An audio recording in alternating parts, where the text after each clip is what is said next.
of wholesalers.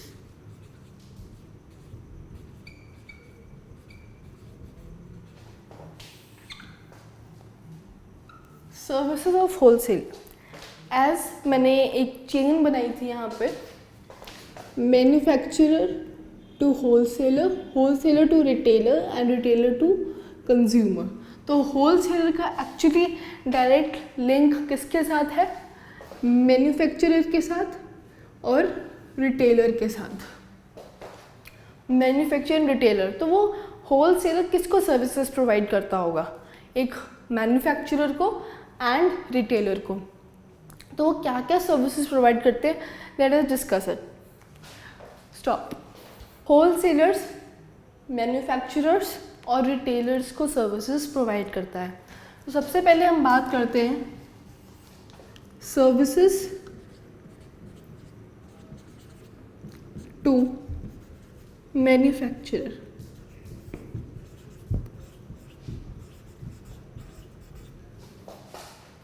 Manufacturer is the person who manufacture or produces the goods. तो services to manufacturer, manufacturer को एक wholesaler क्या क्या services provide करता होगा? सबसे पहले it facilitate large scale production.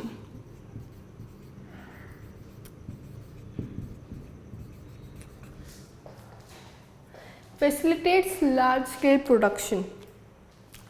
Manufacturer consumer से डायरेक्टली लिंक नहीं रखता, इसलिए मैन्युफैक्चरर का जो नाम होता है, जो ब्रांड, वो अपने ब्रांड पे माल बेचता है किसको? होलसेलर्स को। तो होलसेलर्स जो होते हैं वो स्मॉल अमाउंट पे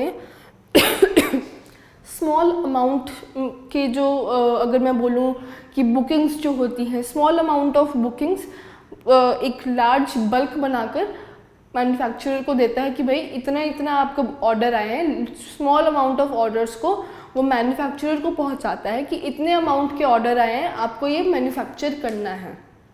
जैसे सपोज एक होलसेलर 10 रिटेल की दुकानों से डील करता है, तो उनके जो स्मॉल अमाउंट ऑफ ऑर्डर्स हैं, वो ऑर्डर्स रिटेल वालों से लेकर मैन्युफैक्चरर तक पहुंचाता है और मैन्युफैक्चरर को बोलता है कि भाई आप प्रोड्यूस करो इतने गुड्स, क्योंकि हमारे को इतना ऑर्डर आया है। तो इसलिए वो फैसिलिटेट करते हैं लार्ज स्केल प्रोडक्शन को, कि वही ऑर्डर लेकर आता है मैन्युफैक्चरर के लिए। फिर second point is bearing risk. Bearing risk मतलब रिस्क उठाना। मैं क्यों कहती हूँ रिस्क उठाना? क्योंकि मैन्युफैक्चरर अपने ब्रांड नेम पे, क्योंकि होलसेलर का कोई अपना ब्रांड नहीं होता, वो मैन्युफैक्चरर के ब्रांड को ही बेचता है बाहर। अगर कोई प्रॉब्लम आती है, इफ़ द गुड जो उन्होंने प्रोड्यूस कर रहे हैं वो सेटिस्फाइंग नहीं है, तो जो रिस्क होगा माल वापस आने का, वो एक होलसेलर को उठाना होगा। तो एक तरह से जो मैन्युफैक्चरर का जो माल अगर ख़राब निकलता है, तो उसका जो रिस्क होता है, उसके जो लॉस बियर करने होते हैं, वो होलसेलर को भी करने होते हैं। इसलिए वो कहते हैं कि bearing risk of manufacturer. Third point is financial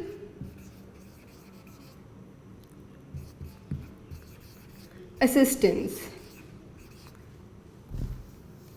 financial assistance, financial assistance मतलब फाइनेंशियली मदद करना। अगर manufacturer need some support financially, तो wholesaler can directly support him या असिस्ट करता है उनको financially if he needs any financial support. After the third point, the fourth point is export advice.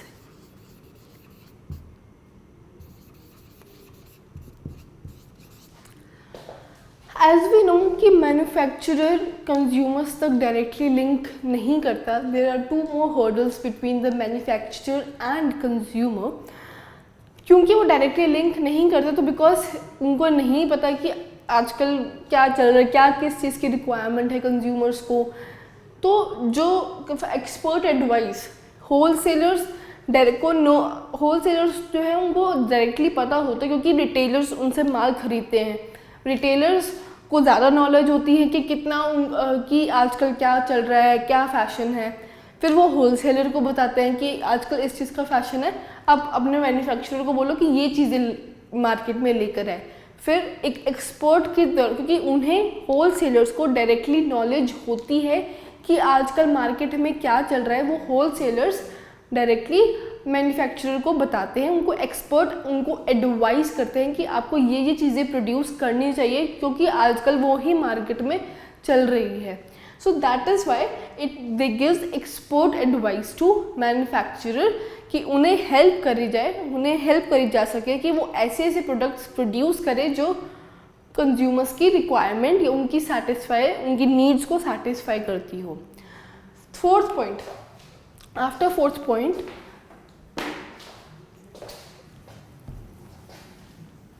fifth point is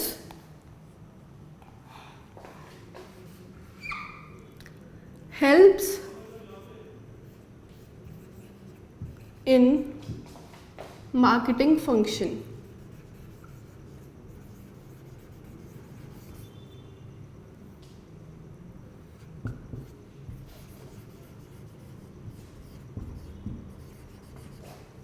helps in marketing function. Marketing में आप promote करते हैं कि अब मैन्युफैक्चरर डायरेक्टली अपने ब्रांड को प्रमोट नहीं कर सकते। जो अगर स्मॉल मैन्युफैक्चरर जो एडवर्टाइजिंग के जो कॉस्ट को बियर नहीं कर सकते, वो अपने ब्रांड को प्रमोट नहीं कर पाते। तो इसीलिए मार्केटिंग फंक्शन की जो रिस्पॉन्सिबिलिटी होती है वो डायरेक्टली होलसेलर पर होती है।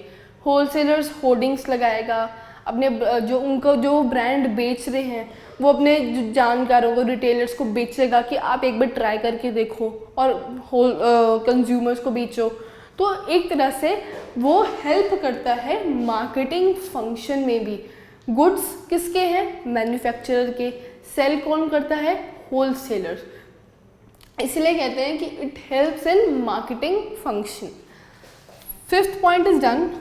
After fifth point, the sixth point is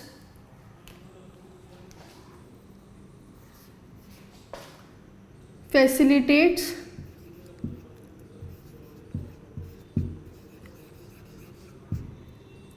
continuity।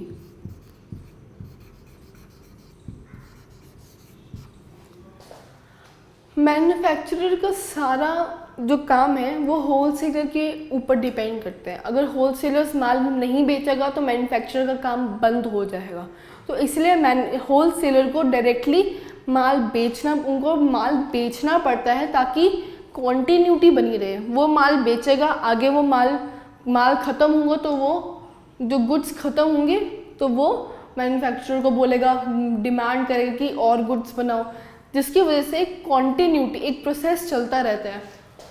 Consumer demand करेगा, रिटेलर उसको बेचेगा। रिटेलर कहाँ से लेकर आएगा? होलसेलर से। होलसेलर कहाँ से लेकर आएगा? एक मैन्युफैक्चरर से। तो एक तरह से कॉन्टिन्यूटी, एक चेन चलती रहती है, manufacturer to wholesaler, wholesaler to retailer and then directly to consumer. Continuity के बाद the last point is storage.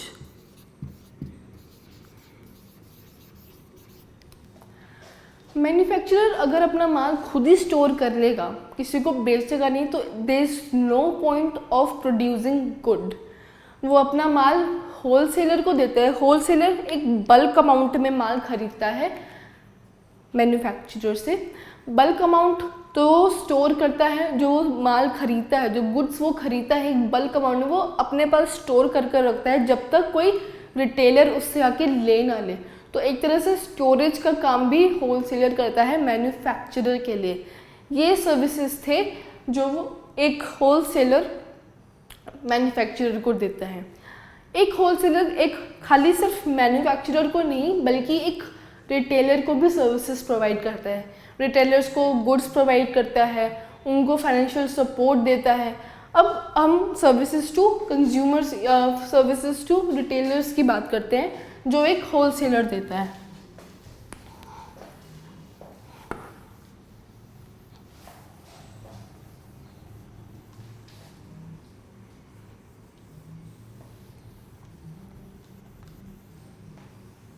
Okay, so the second point is services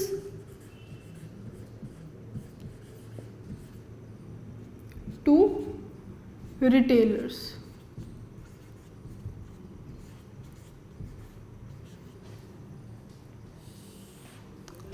retailers को क्या सर्विसेज प्रोवाइड देता होगा, late us discuss below. Availability of goods,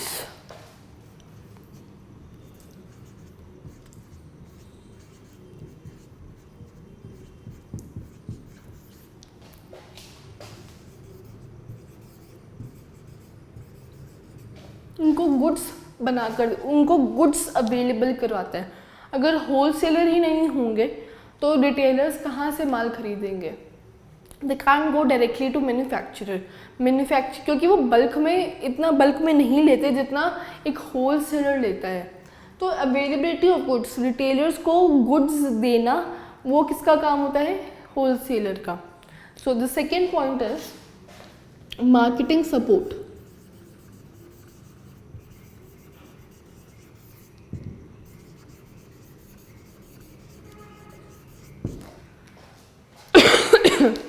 marketing support करवाता है। Market का जो मार्केटिंग सपोर्ट होता है, एक रिटेलर को कोई सपोर्ट चाहिए होता है वो भी एक होलसेलर दे देता है।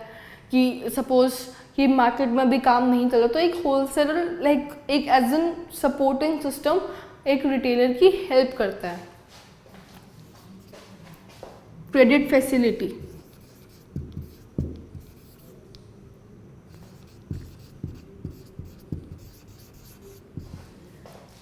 if any retailer wants to start his new business तो it doesn't have that much money कि वो हर होलसेलर को जाके सारे पैसे देकर मतलब एक कैश में बाय कर सके। क्रेडिट फैसिलिटीज़ भी, जैसे होलसेलर्स का काम थोड़ा रिस्की होता है एज़ कम्पेयर टू रिटेलर्स, क्योंकि वो क्रेडिट पर भी माल अपना क्रेडिट मतलब एक उधार पर भी माल अपना बेचते हैं रिटेलर्स को। क्रेडिट फैसिलिटीज़ दे देता है। उसके बाद specialised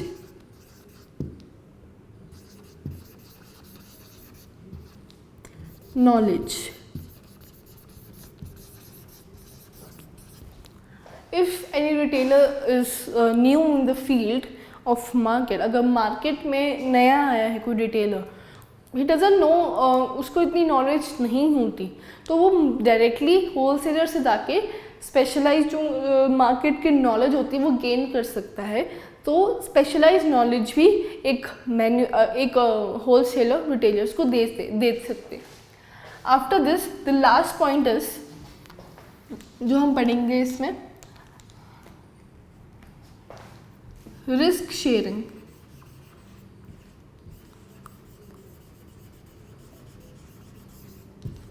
if there any risk, suppose wholesaler को कोई नया माल उतारना है मार्केट में, तो एक तरह से दोनों रिस्क शेयर करते हैं कि वो बोलते चल मेरे कहने पे एक रिस्क लेके तो ये माल खरीद और बाहर बेच मार्केट में। होलसेलर भी रिस्क में, कंज्यूमर भी रिस्क में होता है। तो एक तरह से रिस्क शेयरिंग प्रोसेस हो जाता है ये कि होलसेलर रिस्क पर अपना माल रिटेलर्स को देता है। ही डजंट नो कि whether consumers will like that product और नॉट, लेकिन रिटेलर्स को वो माल बेचता है ट्राई करने के लिए। देन रिटेलर्स जो है वो कंज्यूमर्स तक डायरेक्टली लिंक होते हैं, इससे डायरेक्टली उनको माल देते हैं। इसलिए जो एक तरह से जो लिंक होता है, जो एक रिस्क फैक्टर होता है, वो दोनों के अंदर होता है, whether he is a wholesaler और a retailer. So these were the services to the retailers जो एक होलसेलर प्रोवाइड करता है।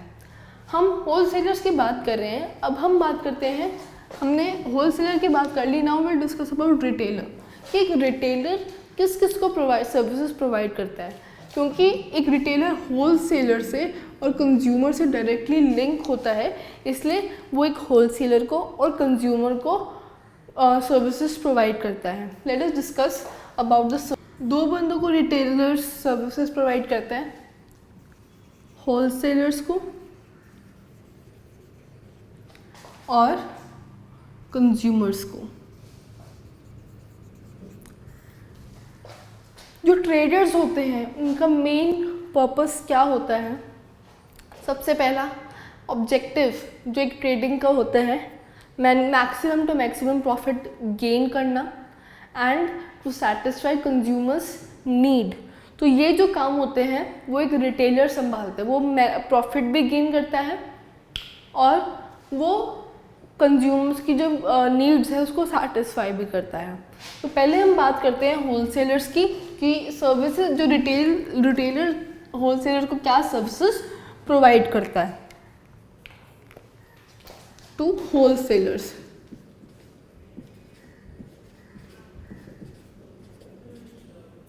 ओके, मैं थोड़ा ऐसे लिख देती हूँ, टू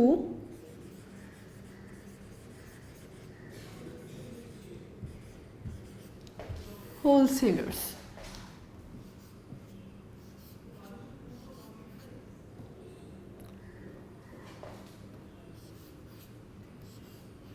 ओके, तो 5 पॉइंट हम इसके अंदर पढ़ेंगे। पहला पॉइंट है help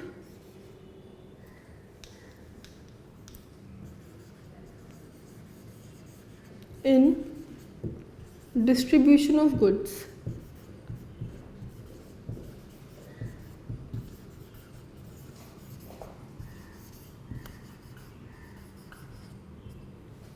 help in distribution of goods, क्योंकि होलसेलर्स कंज्यूमर से डायरेक्टली लिंक में नहीं होते, बीच में कौन होता है? रिटेलर्स। तो होलसेलर्स जो माल खरीदते हैं मैन्युफैक्चरर्स से वो रिटेलर्स को देते हैं और रिटेलर्स वो गुड्स को डिस्ट्रीब्यूट करते हैं अमंग्स द कंज्यूमर्स। तो ही हेल्प्स द मैन्युफैक्चरर या wholesaler to distribute the goods produced by the manufacturer. After this, the second point is personal selling. Personal selling is, क्योंकि होलसेलर या manufacturer consumer से directly link में नहीं है, तो personally कौन सेल करता है? रिटेलर्स सेल करते हैं कंज्यूमर्स को। If I am a consumer, मैं एक रिटेलर के पास जाऊंगी अपना सामान लेने के लिए rather than going to wholesaler या मैन्युफैक्चरर। अगर मैं मुझे कोई phone, if I want to buy एक एप्पल का फ़ोन मुझे चाहिए, तो मैं स्टीव जॉब्स के पास नहीं जाऊंगी फ़ोन ख़रीदने, मैं किसके पास जाऊंगी? एक आसपास की किसी मोबाइल शॉप से फ़ोन ख़रीदने के लिए। तो this is the personal selling. Third point जो हम इसके अंदर पढ़ेंगे वो है हेल्प्स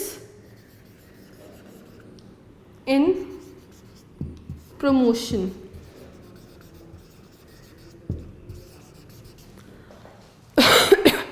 हेल्प्स इन प्रमोशन मतलब लोगों को बताना कि देखो, अगर इफ़ सपोज प्रमोशन किसकी होती है? गुड्स की। गुड्स कौन प्रोड्यूस करता है? मैन्युफैक्चरर।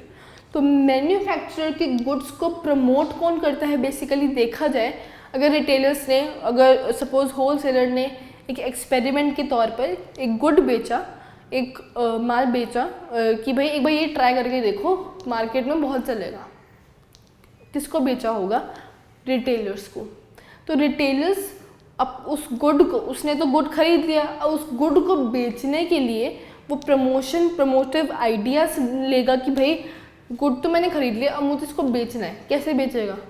एडवर्टाइज करके, या उसमें कोई डिस्काउंट या सेल लगाकर कि नया आया मार्केट में, लेटेस्ट एक बार प्रमोट करते हैं, क्या पता कंज्यूमर्स का रिस्पॉन्स अच्छा है। सो वो हेल्प करता है प्रमोशन में। प्रमोशन से किस किस को फ़ायदा होगा? होल सेलर्स को, मैन्युफैक्चरर को एंड रिटेलर्स हिमसेल्फ, क्योंकि उसकी दुकान की ऑब्वियसली प्रमोशन होगी। फिर प्रमोशन के बाद द फोर्थ पॉइंट जो हम इसके में पढ़ेंगे, कलेक्ट मार्केट इंफॉर्मेशन।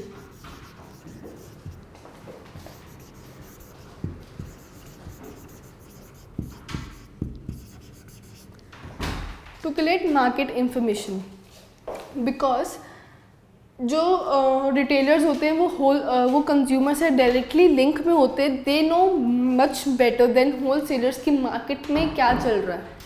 सो इसीलिए कलेक्ट मार्केट की इंफॉर्मेशन जो होती है वो ज़्यादातर रिटेलर्स के पास होती है कि भाई क्या लोगों को ज़्यादा रिक्वायरमेंट है, क्या आजकल चल रहा है मार्केट में। वो होल सेलर्स को डायरेक्टली पहुंचाता है कि आप अपने मैन्युफैक्चरर को बोलो कि ये चीज़ें प्रोड्यूस करें। So he helps to collect market information. So the last point जो हम इसके अंदर पढ़ेंगे वो है it enables large scale operations.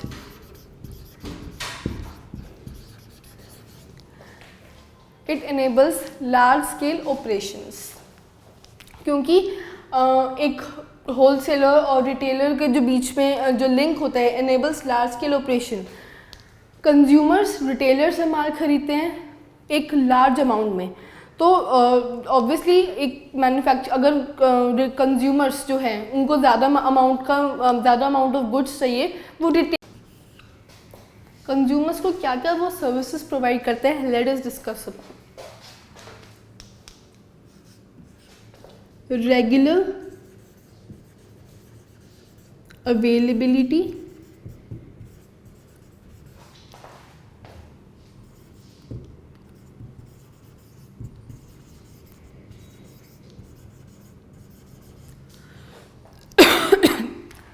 regular availability of goods. If I am a consumer, I need good, तो मैं एक रिटेलर शॉप के पास जाऊंगी, अपने आसपास की किसी शॉप पे जाऊंगी, rather than going to manufacturer himself। तो जो मुझे गुड्स कौन प्रोवाइड करेगा? एक रिटेलर। तो रिटेलर का काम है कि वो जो गुड्स मुझे चाहिए वो रेगुलरली अवेलेबल करवाते रहे। सो इसलिए जो रिटेलर्स है वो कंज्यूमर्स को क्या प्रोवाइड करता है? Regular availability of goods. अगर मुझे एक शॉप पे अपना सामान नहीं मिलता तो मैं किसी और के पास जाऊंगी, because I need that good right now. तो दैट इज़ वाई वो अवेलेबिलिटी करवाता है goods to consumer. Second point is credit facility.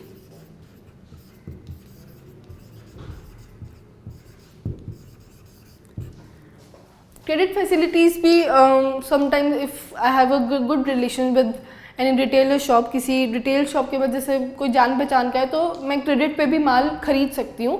So this is a simple one कि क्रेडिट फैसिलिटी, क्रेडिट पे या उधार पर माल खरीदना। किससे? मैं कंज्यूमर हूँ, अगर मुझे माल चाहिए क्रेडिट पे या उधार पे तो मैं डायरेक्टली रिटेल से मांग सकती हूँ। फिर the third point is after sale services. It is the very important one, it's the important one. After sale services, after sale services suppose कि अगर मैं एग्ज़ाम्पल लूँ पिज़्ज़ा हट या फिर किसी और एग्ज़ाम्पल, जैसे जो होम डिलीवरी देते हैं या कुछ डिस्काउंट देते हैं। आफ्टर सेल मतलब मैंने एफ एम कंज्यूमर, मैंने वो माल खरीद लिया रिटेलर से, लेकिन आफ्टर सेल क्या होता है? सेल का मतलब क्या होता है कि मैंने खरीदा। आफ्टर का मतलब सेल के बाद जो आपके प्रोडक्ट, सेल के बाद जो वो सर्विसेज प्रोवाइड करते हैं, लाइक होम डिलीवरी हो गई या फ्री सर्विसेज होगी कुछ, तो ये होता है free after sale services. Like if I bought N AC, मैंने एक एसी खरीदा, तो एक रिटेलर का काम होता है कि मैं 3 महीने तक आपको वो सर्विसेज जो एसी में सर्विसेज चाहिए होती है मैं वो प्रोवाइड कर सकूँ। सो that is the after sale services. Fourth point is wide selection.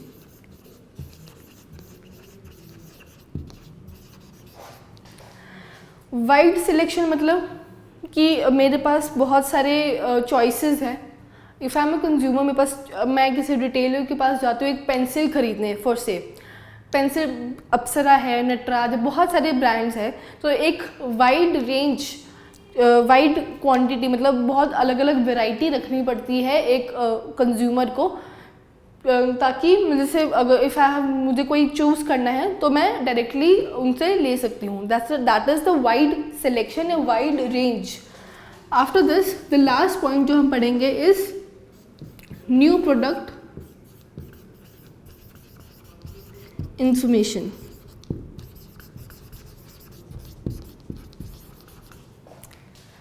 If I am a consumer, मुझे नई प्रोडक्ट, नया अगर कोई गुड लॉन्च होता है मार्केट में, तो उसकी ज़्यादा जो बेटर मुझे नॉलेज है वो एक रिटेलर ही दे सकता है।